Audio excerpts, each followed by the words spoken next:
사도신경으로 우리의 신앙을 하나님 앞에 고백합니다. 전능하사 천지를 만드신 하나님 아버지를 내가 믿사오며 그 외아들 우리 주 예수 그리스도를 믿사오니 이는 성령으로 잉태하사 동정녀 마리에게 나시고 본디오 빌라도에게 고난을 받으사 십자가에 못 박혀 죽으시고 장사한 지 사흘 만에 죽은 자 가운데서 다시 살아나시며 하늘에 오르사 전능하신 하나님 우편에 앉아 계시다가 저리로서 산자와 죽은 자를 심판하러 오시리라. 성령을 믿사오며 거룩한 공회와 성도가 서로 교통하는 것과 죄를 사하여 주시는 것과 몸이 다시 사는 것과 영원히 사는 것을 믿사옵나이다. 아멘. 오늘의 말씀 사사기 13장 15절에서 25절 말씀입니다. 마노아가 여호와의 사자에게 말하되 구하옵나니 당신은 우리에게 머물러서 우리가 당신을 위하여 염소 새끼 하나를 준비하게 하소서 하니 여호와의 사자가 마노아에게 이르되 내가 비록 나를 머물게 하나 내가 내 음식을 먹지 아니하리라. 번제를 준비하려거든 마땅히 여호와께 드릴지니라 하니 이는 그가 여호와의 사자인 줄을 마노아가 알지 못함이었더라.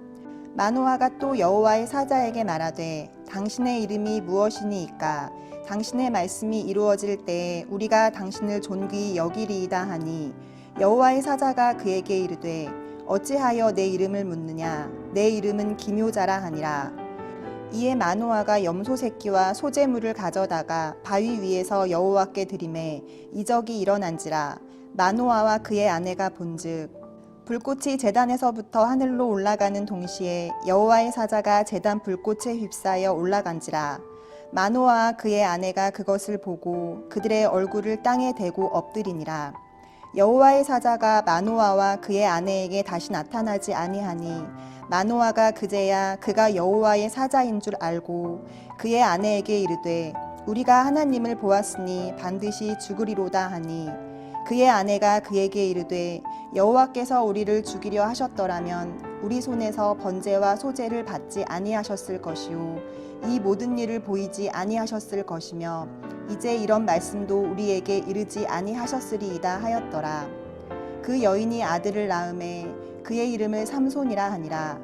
그 아이가 자라매 여호와께서 그에게 복을 주시더니 소라와 에스다올 사이 마하네단에서 여호와의 영이 그를 움직이기 시작하셨더라. 오늘 말씀은 사사기 13장에 관한 말씀입니다. 사사기 13장은 우리가 익히 알고 있는 사사 삼손에 관한 이야기이지만 오늘은 삼손이 등장하기 이전에 삼손의 부모에 대한 마노아에 대한 이야기를 오늘 말씀의 본문은 펼쳐놓고 있다라는 것이죠. 당시 이스라엘 민족은 여호와 하나님 목전에서 악을 행하였으므로 말미암아 40년이라는 긴 시간 동안 블레셋 민족에게 압제를 당하게 됐죠. 이는 사사기에 기록된 이방인 압제 기간 중에 가장 긴 시간으로서 그들이 당한 고통이 얼마나 컸는지에 대해서 잘 말해주고 있습니다. 그럼에도 불구하고 오늘 말씀에서는 여느 사사기에 등장한 것과 같이 회개나 구원의 간청이 등장하지 않는 것을 우리가 좀 특징적으로 볼 수 있어요. 자기가 지금 이방의 민족들에게 고통과 고난을 당하고 있다라면, 압제를 당하고 있다라면 하나님 우리를 구원해 달라라고, 또 하나님 우리의 죄악이 크니 우리의 죄를 용서해 달라라고 하나님께 엎드려야 되는데 그러한 모습을 전혀 찾아볼 수 없다라는 것이죠. 이 말은 이스라엘의 배역과 강팍함이 이처럼 크고 넓고 깊다라는 것을 우리에게 반증하여 보여주는 내용이다라는 것이에요. 자신들이 왜 고통을 받고 자신들이 왜 고난을 받는지도 알지 못하는 그들의 무지함이 오늘 말씀을 보면 참으로 미련할 뿐이다라는 것이죠. 그런데 이런 그들의 미련함에도 불구하고 하나님은 오늘 그들에게 사사를 예비해 주세요. 이는 고통받고 있는 자신의 백성들을 구원하고자 하는 하나님의 사랑과 한량없는 은혜를 잘 보여주고 있는 본문입니다. 하나님의 선택은 소라 땅에 살고 있는 단 지파의 사람들 중에 마노아라 하는 사람의 가정이었습니다. 하나님은 이 가정을 통하여 이스라엘의 구원 계획을 세우신 것이에요. 그런데 이 계획에는 큰 문제가 하나 있었으니 그것은 마노아의 가정에 자녀가 없었다라는 것이에요. 그리고 마노아의 아내가 아이를 낳지 못하는 몸이었다라는 것이죠. 창대한 계획이 있었는데 이 계획이 이루어지지 못하게 할 근본적인 문제가 그 가정 가운데 있었다라는 것이에요. 그러나 우리가 여기서 한 가지 볼 것은 이 일은 사람이 하는 일이 아닌 하나님이 하시는 일이다라는 것이죠. 그러면 누가 이루신다? 하나님이 이루어 주신다라는 것이에요. 하나님은 마노아의 아내에게 자신의 사자를 보내주시죠. 그리고 그녀가 곧 임신하게 될 것이고 또한 출산하게 될 것임을 예언의 말씀을 통해 주세요. 그러니 너는 포도주와 독주를 마시지 않으므로 거룩함과 경건함으로 준비하라 라고 또 이야기하시죠. 그뿐만이 아니에요. 너를 통하여 태어날 그 아이는 나실인이 될 것이고 즉 하나님께 쓰임받는 아이가 될 것임을 참으로 구체적이고 상세적으로 지금 잘 알려주고 계시다라는 것이죠. 마노아의 아내는 이 일을 곧장 자신의 남편인 마노아에게 이야기해요. 마노아는 듣고 놀랬고 자신이 또한 그 직접 이야기를 듣기를 원했죠. 이에 하나님은 그의 바람대로 마노아에게도 자신의 사자를 보내어 동일한 예언을 하십니다. 그 가정에 아이가 태어날 것이고 태어나는 아이가 이스라엘을 구원하는 사사로 쓰임받게 될 것을 분명히 이야기해 주세요. 마노아는 다시 한번 놀랐고 또한 기뻤어요. 그토록 원하던 아이가 태어난다라는 소식을 갑자기 들으니 놀랐고 또한 그 아이가 하나님의 사람으로 쓰인다라는 것이 그 이야기를 들으니 들을수록 기분이 좋아지게 되었다라는 것이에요. 이에 기분이 좋아진 마노아는 여호와의 사자에게 좋은 것을 대접하기를 원합니다. 오늘 말씀 15절 말씀을 함께 한번 읽어볼까요? 15절입니다. 함께 읽어봅니다. 시작. 마노아가 여호와의 사자에게 말하되 구하옵나니 당신은 우리에게 머물러서 우리가 당신을 위하여 염소 새끼 하나를 준비하게 하소서 하니 블레셋 민족의 압제를 당하던 중에 염소 새끼 한 마리를 드린다라는 것은 참으로 귀한 것이에요. 그들의 형편이 좋지 않았는데 그들의 형편보다 더 좋은 것을 드리고자 하는 마음이 마노아에게 있었어요. 마노아는 그 귀한 염소 새끼 한 마리를 주저없이 드리기를 원하죠. 근데 이것은 이 당시의 관습이 그랬기 때문이기도 합니다. 당시의 관습은 자신에게 찾아온 손님을 그냥 돌려보내지 않는다라는 것이에요. 하물며 좋은 소식을 들고 온 손님을 그냥 보낸다라면 그것은 개인에게, 그 가정에게, 그 가문에게 굉장히 부끄러운 일이었다라는 것이죠. 이에 마노아는 좋은 것으로 그를 대접하기를 원하고 바랬다라는 것입니다. 그러나 여기서 마노아가 한 가지 간과한 것이 있으니 그것은 그 소식을 전한 자가 일반적인 좋은 소식을 전하는 사람이 아닌 하나님의 사자였다라는 것이에요. 마노아는 지금 자신에게 이 좋은 소식을 전해주는 자가 여호와의 사자인 줄을 깨닫지 못하고 있다라는 것이죠. 그래서 지금 그는 사람에게 하듯이 여호와의 사자에게 하고 있는 것이 좋은 소식을 들었으니 좋은 것을 대접하려고 하는 인간적이고 세상적인 방법으로 주어진 은혜에 감사하고 있다는 것이에요. 이것이 나쁜 것은 아니죠. 그러나 그는 어두웠던 이스라엘의 그 모습과 같이 동일하게 영적으로 지금 깨어있는 모습은 보여주고 있지 못하다라는 것이에요. 마노아 역시 그 시대의 이스라엘의 수많은 사람들과 같이 봐야 할 것을 보지 못하고 깨달아야 될 것을 깨달지 못하고 이해해야 될 것을 본질을 이해하지 못하는 모습을 우리 가운데 보여주고 있죠. 하나님이 그 가정에게 삼손을 주시는 이유가 무엇입니까? 삼손의 뜻이 작은 태양이라는 뜻을 가지고 있는데 삼손을 주심으로 말미암아 불임의 가정에 아이를 주는 기쁨과 축복을 주시기 위함도 있지만 하나님께서는 분명 그를 나신으로서 만들어 하나님의 귀한 구원의 사명, 그 어두웠던 이스라엘에 밝히 비춰줄 작은 태양을 주심으로 말미암아 하나님의 구원 계획을 이루기를 원하고 바라시지 않았냐라는 것이에요. 그럼 마노아는 지금 그를 인간으로 여기고 음식을 대접할 것이 아닌 하나님의 뜻과 계획하심이 그 안에 있음을 깨닫고 하나님 앞에 엎드리는 믿음의 모습을 보여야 되는데 수많은 힌트가 그에게 주어졌음에도 불구하고 마누아는 깨닫지 못하고 있다라는 것이에요. 그러자 여호와의 사자는 이제 대놓고 깨닫지 못하는 그에게 깨달음을 주고 온전치 못한 그에게 온전함을 주기에 잡아주려고 하는 모습이 보이죠. 오늘 말씀 16절 말씀 한번 읽어볼까요? 16절입니다. 시작. 여호와의 사자가 마노아에게 이르되 내가 비록 나를 머물게 하나 내가 내 음식을 먹지 아니하리라. 번제를 준비하려거든 마땅히 여호와께 드릴지니라 하니 이는 그가 여호와의 사자인 줄을 마노아가 알지 못하였음이더라. 그가 여호와의 사자인 줄 알았다 몰랐다 알지 못하였다. 지금 음식 대접이 중요한 것이 아니라 하나님께 나아가 감사하며 그분께 제사를 드리고 하나님께 영광을 돌리는 것이 옳은데 그는 그렇게 하지 못한다라는 것이에요. 왜냐하면 그가 그 앞에 있는 자가 여호와의 사자인 줄을 알지 못했기 때문이다라는 것이죠. 근데 오늘 말씀 보면 또 갑작스럽게 마노아는 그 자신에게 좋은 소식을 전해준 사람의 이름을 물어봅니다. 갑작스럽게. 그러나 마노아가 그에게 이름을 물어보는 데에는 여기에서 또한 결코 순전하지 못한 마음이 섞여 있었다라는 것이에요. 오늘 말씀 17절 말씀 또한 읽어볼까요? 시작. 마노아가 또 여호와의 사자에게 말하되 당신의 이름이 무엇이니까?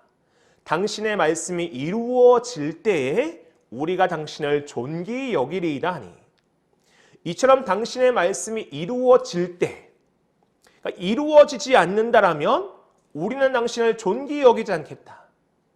이루어지면 그제서야 당신의 말이 이루어졌으니 당신을 존귀히 여기겠다라고 이야기하며 들려지는 말씀을 확실히 또한 믿지 못하는 부정적인 모습을 우리 가운데 보여준다라는 것이에요.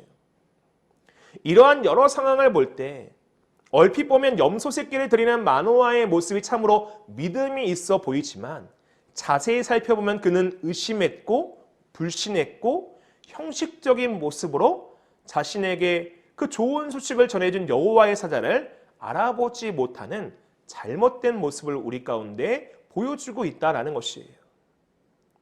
이후 억지로 드려진 제사 위에 어떠한 일이 일어나게 됩니까? 우리 19절과 20절 말씀 함께 한번 읽어볼까요? 시작. 이에 마노아가 염소 새끼와 소 제물을 가져다가 바위 위에 여호와께 드림에 이적이 일어난지라. 마노아와 그의 아내가 본즉 불꽃이 제단에서부터 하늘로 올라가는 동시에 여호와의 사자가 제단 불꽃에 휩싸여 올라간지라. 마노아와 그의 아내가 그곳을 보고 그들의 얼굴을 땅에 대고 엎드리니라. 그가 그 여호와의 사자의 말대로 제사를 드리는데 그러자 어떠한 일이 벌어지게 됩니까? 놀라운 일이 벌어지게 되죠. 불꽃이 제단에서부터 하늘로 올라가는 동시에 여호와의 사자가 제단 불꽃에 휩싸여 하나님의 나라 가운데 올라가게 되었더라. 자신의 눈앞에 갑자기 상식적으로는 세상적으로는 이해하지 못할 기적과 이적이 일어나게 된 것이에요. 그 순간 그는 놀랍고 깨닫게 되었습니다. 지금 자신의 앞에 서 있는 자가 하나님의 사자이고 지금 자신에게 아이를 주시는 분이 하나님이란 사실을 그제서야 그가 깨닫게 되었다라는 것이에요. 그래서 오늘 말씀 21절과 22절의 말씀을 보면 그렇게 깨닫지 못했던 마노아가 깨달은 뒤 어떤 마음을 갖게 됩니까? 우리 한번 21절과 22절을 한번 읽어봅니다. 시작. 여호와의 사자가 마노아와 그의 아내에게 다시 나타나지 아니하니 마노아가 그제서야 그가 여호와의 사자인 줄 알고 그의 아내에게 이르되 우리가 하나님을 보았으니 반드시 죽으리로다 하니 마노아가 지금 벌벌 떠는 이 모습을 통하여 자신의 잘못이 얼마나 큰지를 깨달았다라는 것이에요. 마노아는 지금껏 자신이 여호와의 사자에게 했던 일들이 떠오르게 되었고 그러므로 말미암아 자신의 그 잘못으로 말미암아 자신이 죽을 것이라는 두려움 가운데에도 나아가게 되었죠. 오늘 말씀이 주는 교훈이 무엇입니까?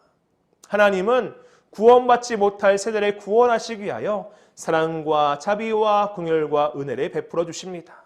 그리고 그 기적의 역사를 불임의 가정인 마노아의 가정을 통해 이루어 주시려고 하지만 마노아의 가정 역시 다른 이스라엘의 백성들과 같이 영적인 어둠 가운데 머물고 있었다라는 것이, 그 역시 하나님의 뜻을 알지 못했다라는 것이죠. 그러나 그럼에도 불구하고 하나님은 그들을 품어주시고 또 품어주시고 또 품어주었을 줄로 믿습니다. 죽을 것이라 벌벌 떠는 마노아를 하나님 죽이시지 아니했죠. 그리고 아들을 주실 것이라는 그 약속 또한 우리 하나님은 신실하게 지키셨습니다. 그리고 구원의 시계바늘 역시 약속대로 돌려주시죠. 우리도 우리 자신을 돌아볼 때 하나님의 은혜 없으면 살아갈 수 없는 연약한 존재들 아닙니까? 나 스스로 잘한다, 잘하고 있다라고 말하고 생각할지라도 사실 돌아본다라면 내가 잘해서가 아닌 우리가 지금 이렇게 살아갈 수 있는 그 모든 것이 하나님의 은혜 때문임을 우리가 알 수 있다라는 것이죠. 우리 역시 때때로 하나님의 뜻과 계획하심을 알지도 보지도 못할 때가 또한 얼마나 많이 있습니까? 그렇기에 오늘 우리는 이 말씀을 반면 교사 삼아 마노아를 욕하는 것이 아닌 내가 마노아와 같이 하나님이 내 앞에 계심에도 나와 함께함에 동행하심에도 불구하고 나 역시 그것과 같이 하나님을 바라보지도 하나님을 깨닫지도 못하는 연약한 자임을 우리 역시 인정하고 오늘도 우리 자신을 자랑하는 것이 아닌 하나님의 은혜만을 구할 수 있는 저와 여러분 되어야 될 줄로 믿습니다. 은혜 아니면 살아갈 수가 없네. 그 찬양의 가사와 같이 오늘 하루도 주시는 은혜에 감사하며 은혜만을 구하는, 나를 붙들고 나를 주장하는 것이 아닌 하나님의 은혜만을 바라보고 붙드는 저와 여러분의 삶 되시기를 주님의 이름으로 축원드리겠습니다. 기도하겠습니다.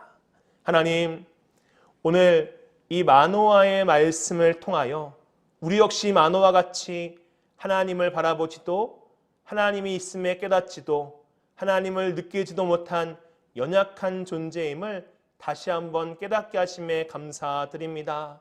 하나님, 이제는 나를 자랑하거나 주장하지 않도록 하나님 우리의 마음과 심령에 겸손함 더하여 주시옵시고, 하나님, 내가 잘해서가 복받는 것이 아닌 오직 하나님의 은혜가 있을 때 은혜 가운데 살아가게 될 줄로 믿사오니 은혜만을 구하게 하여 주시고 은혜만을 바라보게 하여 주시고 하나님만을 붙들고 살아갈 수 있는 우리 모든 믿음의 성도들 다 되게 하여 주시옵소서. 하나님, 오늘도 주 앞에 우리의 모습 겸손하게 유지하기를 소망합니다. 그리고 하나님 은혜만을 구하오니 하나님 우리의 모든 삶 가운데 오늘 은혜를 더하여 주시옵소서. 그 은혜 주실 줄로 믿사오며 감사드리며 예수님의 이름으로 간절히 기도하옵나이다. 아멘. 주님이 가르쳐 주신 기도로 예배를 마칩니다. 하늘에 계신 우리 아버지여, 이름이 거룩히 여김을 받으시오며 나라가 임하시오며 뜻이 하늘에서 이루어진 것 같이 땅에서도 이루어지이다. 오늘 우리에게 일용할 양식을 주시옵고 우리가 우리에게 죄 지은 자를 사하여 준 것 같이 우리 죄를 사하여 주시옵고 우리를 시험에 들게 하지 마시옵고 다만 악에서 구하시옵소서. 나라와 권세와 영광이 아버지께 영원히 있사옵나이다. 아멘.